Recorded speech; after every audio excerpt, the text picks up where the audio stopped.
پارا چنار دنیا کے ایک ایسے علاقے میں ہے کہ جس پر دشمن کی نظر ہے، اور ہمارے پارا چناری بھائی بہنوں کو آرام سے بیٹھنے نہیں دیا جائے گا۔ میں پارا چنار غلط استعمال کر رہا ہوں۔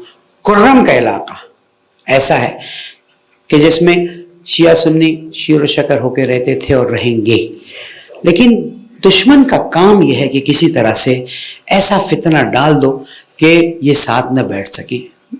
اتنا عرصہ اٹھا بیٹھا ہے جرگے والے لوگ، پارا چنارے لوگ بھائیوں کے ساتھ، میں نے بتایا مولانا ہمارے تو رشتے ہوئے آپس میں، ہم تو اتنے اچھی طرح بیٹھتے تھے، بس پھر چیزیں ہوئیں، اللہ غارت کرے ان لوگوں کو جنہوں نے وہ چیزیں کی، بآخر یہ ہو گیا۔ لیکن اس کے ساتھ ساتھ جو افسوس کی بات ہے وہ یہ ہے کہ کراچی میں احتجاج اور دھرنے دیے گئے، اس کو جس طریقے سے اٹھایا گیا وہ طریقہ قابل قبول نہیں ہے۔ میں نہیں کہتا کہ ہماری طرف سے کوئی غلطی نہیں ہوئی، میں یہ نہیں کہتا، لیکن یہ بھی نہیں صحیح ہے جس طرح سے ہوا۔ ہمارے جوان کی شہادت ہوئی، ایک جوان اس وقت بھی جنرل ہاسپٹل میں بہت سیریس کنڈیشن میں، ہمارے 60 جوان جیل میں ہیں، بعض علماء کو بھی قید کر دیا گیا۔ اب اس کا ذمہ دار کون ہے وہ آپ خود تحقیق کریں، اور کرنا چاہیے۔ ایسا کیا ہوا کہ اس حد تک بات پہنچی، اور یہ جو کچھ ہوا ہے یہ ہمارے لیے اچھا نہیں ہوا ہے۔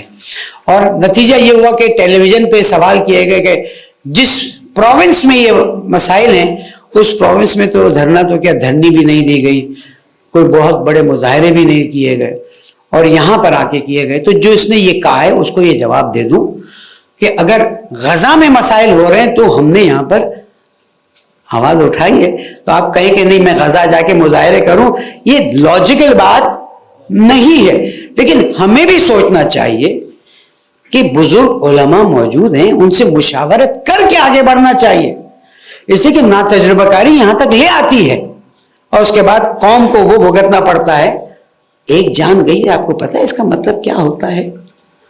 پھر لوگوں نے یہ بھی کہا کوئٹہ میں تو طریقہ کار کچھ اور رکھا گیا، کے پی کے کرم کے حالات میں طریقہ کار اور رکھا گیا۔ بہرحال میں ان چیزوں کو یہاں چھیڑنا نہیں چاہتا ہوں، لیکن جو کچھ ہوا بہت ہی افسوسناک ہے۔ کچھ مذہبی اور سیاسی تنظیموں نے ان بچوں کی ذمہ داری لی ہوئی ہے، اگر وہ پورا کرتے ہیں تو بہت اچھا، ورنہ قائد ملت جعفریہ کا مجھے فون آیا تھا کہ یہ بچے فوری طور پر کوئی راستہ نکالا جائے، انہیں رہا کیا جائے۔ اگر وہ اس ذمہ داری کو، یعنی ہمارے سرور بھائی اور دوسرے ذمہ داران لگے ہوئے ہیں، انتظامیہ کے ساتھ ہیں، اسٹیبلشمنٹ کے ساتھ لگے ہوئے ہیں کہ کسی طرح سے دیکھیں، بالآخر یہ 60 کے ساتھ گناہگار نہیں ہے۔ اگر کوئی ایک آدھ دو اس میں ایسے ہیں جنہوں نے کوئی ایسی چیز کی تو ایک الگ بات ہے، ورنہ ہم سمجھتے ہیں یہ سب پرامن مظاہرہ کر رہے تھے، ان کو اکسایا گیا اور پھر مسائل ہوئے۔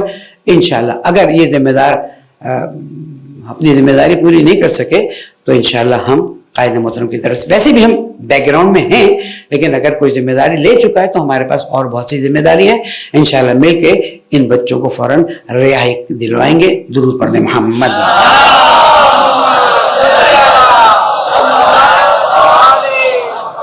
یہ اصول ہے کہ اگر آپ کوئی ایسا سسٹم بنائیں گے کہ جس سے دوسروں کو نقصان پہنچے گا، تو وہ آسٹریلیا میں کہتے ہیں اٹس اے بومرنگ ایفیکٹ، وہ واپس آ کے آپ کو لگے گا۔ امریکہ نیو یارک نائٹ میں جو ہوا ہے مجھے اچھا نہیں لگتا ہے، میں کوئی خوشی سے نہیں بیان کر رہا ہوں۔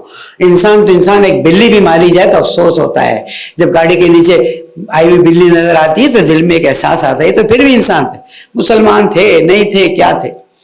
لیکن امریکیوں کو سوچنا چاہیے، ان کے ٹیکس کے پیسوں سے جب افغانستان میں لاکھوں لوگوں کا خون بہایا گیا، جب عراق میں لاکھوں لوگوں کا خون بہایا گیا، جب لیبیا میں لاکھوں لوگوں کا خون بہایا، لاکھوں کی تعداد ہے، اور یہ تعداد وہاں تک جاتی ہے جو آپ کے تصور میں نہیں آتی۔ عراق میں، شام میں، لبنان میں، غزہ میں، کہاں کہاں کے نام لوں۔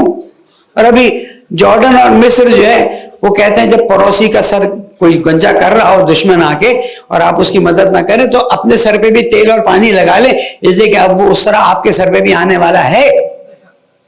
Be sure Jordan and Egypt وہ چیز آنے والی جس کا آپ تصور نہیں کر سکتے تھے. عزیزوں، یہ امریکہ اور شیطانی طاقتوں نے جو کھیل شروع کیا ہوا ہے، چاہے وہ رشیا نے بھی کھیل شروع کیا تھا افغانستان پہ. میں کوئی رشیا کی طرف لینے والا نہیں ہوں، لیکن اب جس صورتحال میں ہم پہنچے، جنہوں نے یہ آگ لگائی تھی اب یہ آگ بجھا نہیں سکتے ہیں.